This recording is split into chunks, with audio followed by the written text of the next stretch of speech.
शिवम है। अच्छा शिवम, आपका अग्निवीर में सिलेक्शन हो गया था, क्या कैसे कैसे हुआ और आप कैसे हुआ? सर देखिए, मैंने अपनी 12th पास करी, मैं उसके बाद ही मैं डिफेंस में लग गया था।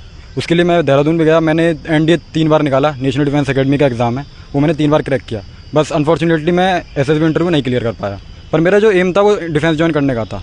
उसकी दौरान ही जब मैं NDA की प्रिपरेशन कर रहा था, उसी के दौरान अग्निवीर स्कीम आ गई, अग्निपथ स्कीम आई। इसके द्वारा क्या करा गया कि हमारे जो सर्विस हैं, जो पहले 60 साल तक की होती थी, अब वो 4 साल तक की कर दी गई। और उनमें जितनी भी फैसिलिटीज़ और जितने अलाउंसेस थे वो सारे घटा दिए गए। जैसे कि पहले अगर कोई परमानेंट स्टूडेंट या फिर कोई भी कैडेट लगता है किसी भी फोर्सेज में, उसके लिए 60 साल तक जॉब थी, सारे अलाउंसेस थे, और वो मतलब मेडिकल फैसिलिटी और बहुत सारी फैसिलिटीज़ थी, कैंटीन फैसिलिटीज़, मेडिकल फैसिलिटीज़ बहुत सी थी, और लोन वगैरह में बहुत अच्छा एक अलाउंसेस मिलता था। लेकिन अब 4 साल होने के बाद एक तो सैलरी में बहुत ज़्यादा डिक्रीमेंट हो गया है।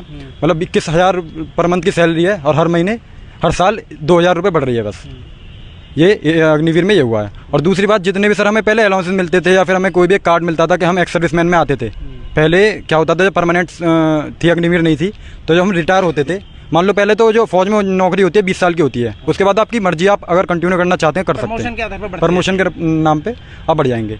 लेकिन जब आप 20 साल के बाद अगर आप रिटायरमेंट लेना चाहते हैं तो आपको एक एक्स सर्विसमैन का कार्ड दिया जाता था। लेकिन अग्निवीर में 4 साल के बाद आपको कोई भी कार्ड या कुछ नहीं दिया जाएगा कि आप एक्स सर्विसमैन है क्या है। आपको सिर्फ 4 साल के लिए बुलाएंगे, जो काम उन्हें करवाना करवाएंगे, और 4 साल के बाद आपको एक पेपर पकड़ा कर दे देंगे।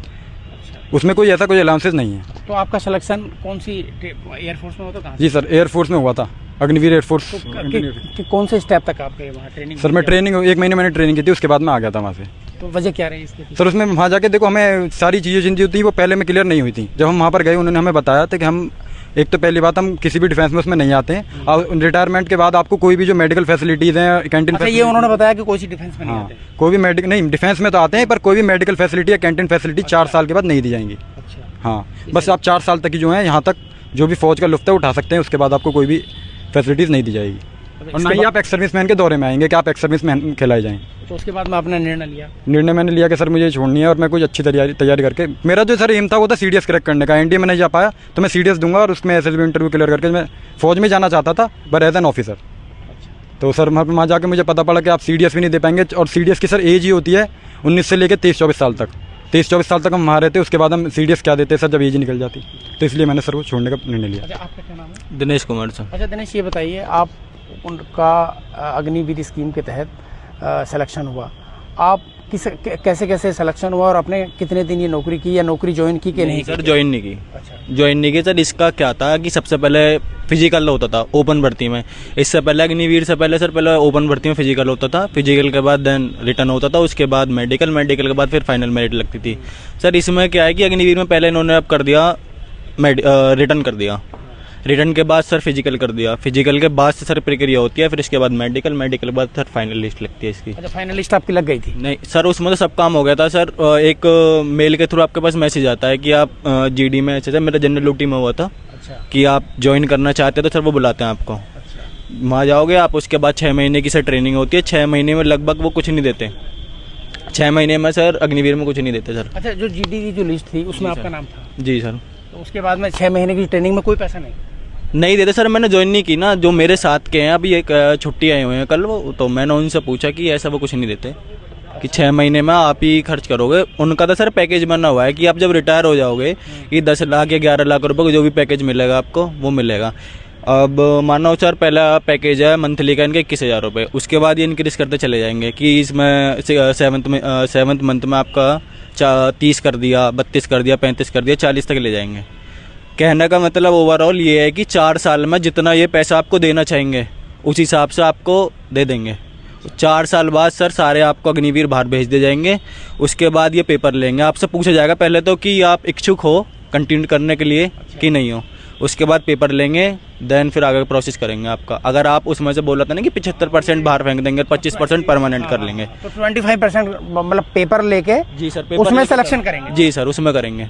उसमें भी सर क्या, जब अभी इतने धांधलेबाजी है तो उसमें क्या धांधलेबाजी नहीं होगी? 25% में भी उसमें तो होगी सर धांधलेबाजी। जैसे कि सर मेरे पापा मानो अच्छी पोस्ट पे कोई, तो सीधी बात है वो बात करेंगे, पैसे की लेन देन करेंगे, उसमें क्या यही होगा सर, उसमें और क्या होना है। तो ये कौन से सन में दिया था परीक्षा? सर मैंने दिया था 23 में।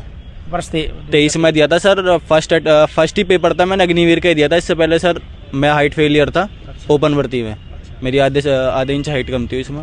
उसके बाद से सर भी अग्निपथ योजना आ गई, उसके बाद दिया था, फिर अब दिया है। इस बार भी दिया, नंबर आ गया। मैं देते पेपर देने में कुछ जा थोड़ी रहा, पेपर देते रहो।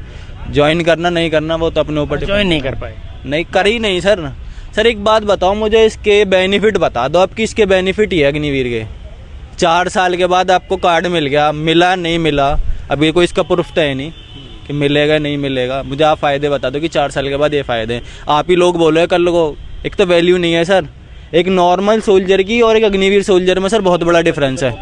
रेस्पेक्ट बहुत बड़ी बात है। आपके कलंक लग जाता है कि अग्निवीर है और वो परमानेंट है। आपको ही पता होगा ना सर ये बात कि अग्निवीर और परमानेंट में क्या है।